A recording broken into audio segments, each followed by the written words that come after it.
Awganistanyň paýtagty Kabulda harbiyler alyp barýan awtobusa janyndan geçen hüjümçiniň hüjüm etmeginiň netijesinde adamdan 6 eskeri wepat boldy. Ýene bir näçe adam yaralandy. Bu hüjümüň jogapkärçiligini Taliban hereketi öz üstüne aldy. Birleşen Ştatlaryň ýolbarçylygyndaky daşary ýurtly söwüş goşunlarynyň Awganistandan dogry çykarylmagyna 3 hepde galanda Taliban hökümet güýçlerine garşy öz hüjümlerini güýçlendirdi. Çeçenstanyň prezidenti Ramzan Kadyrowyň taraptarlary adam hukuklaryny goraýjylaryň Moskwada geçiren medeniýet konferensiýasyna baryp aktivistlere hüjüm etdiler. Bu konferensiýa Kadyrowyň ýakynda Çeçenstanyň paýtagty Groznyda bolan terrorçylykly hüjüme gatnaşanlaryň garyndaşlarynyň deportasiýa edilmegine we olaryň öýleriniň ýumrulmagyna beren görkezmesine jogap hökmünde geçirildi.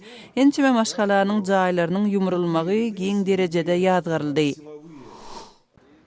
Kırgızstanda raýat aktivistleri Bişkegiň taksi sürüjüleriniň we guruply bolmadyk ýolagçylaryň bähwitlerini birikdirmäge çalyşýarlar. Aksiýanyň çäginde adamlary muhtyna ýa-da az pula gatnatmaga razylyk beren sürüjüleriň ulaglaryna olaryň el açyklygy barada habar berýän ýörite belgiler dakylýar. Bu aksiýa arkaly taksi minmäge guruby çatmaýan adamlara ýardam bermek göz öňünde tutulýar. Siz günüň täzelikleri bilen tanyş boldunuz.